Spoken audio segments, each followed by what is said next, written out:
Like most Americans, you're probably still trying to digest what has happened over these past 4 days.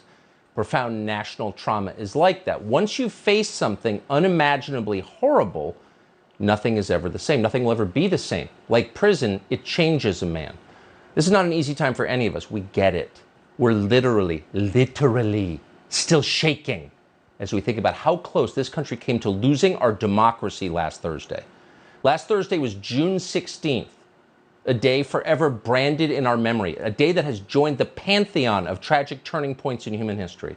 Where were you on 6/16? You'll never forget, and neither will we.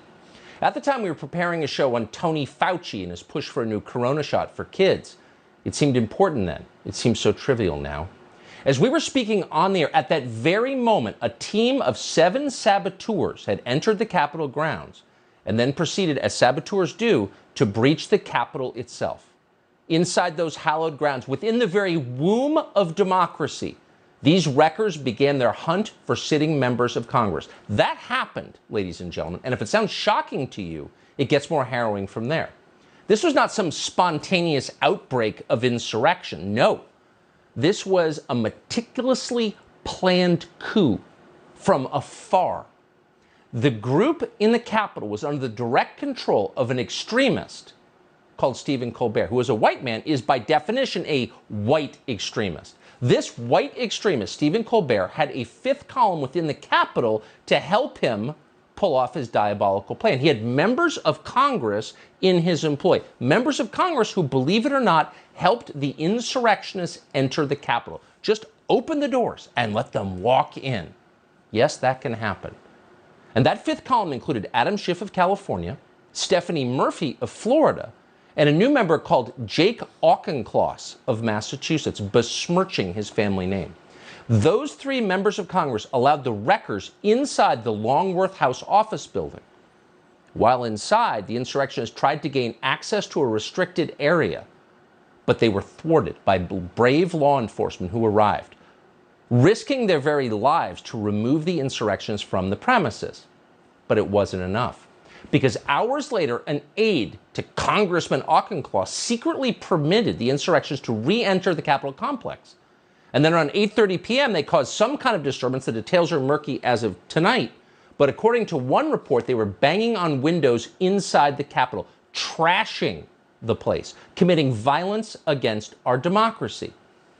And for that, apparently, we are hearing tonight, they were put in jail. But within hours, they were out again.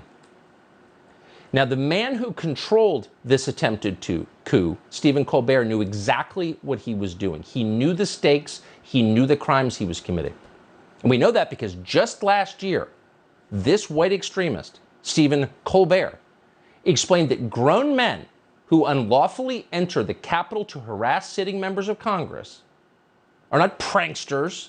They're not protesters. They're domestic terrorists. Lord have mercy. There are some dark subjects that we talk about on the show occasionally, but I've rarely been as upset as I am tonight.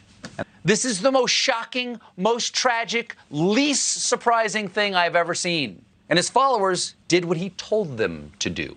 Behave in a way that's, what's the word? Deplorable.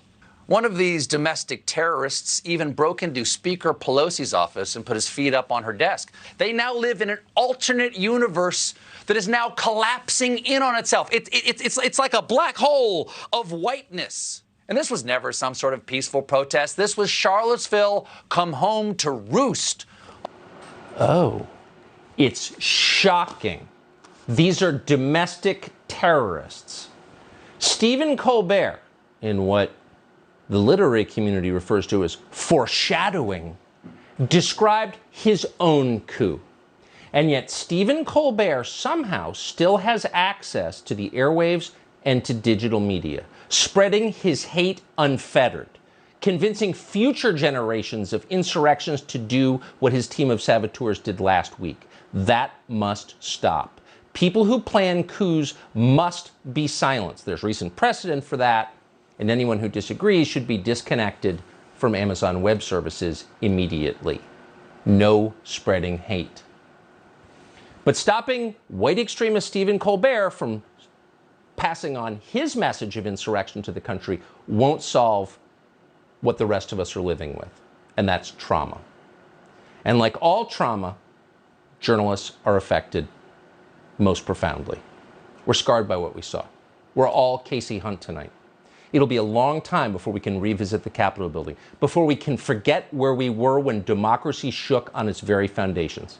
It's going to take therapy. It's going to take a lot of support from our fellow survivors before we can recapture the carefree innocence that Stephen Colbert stole from us, before we can feel safe again.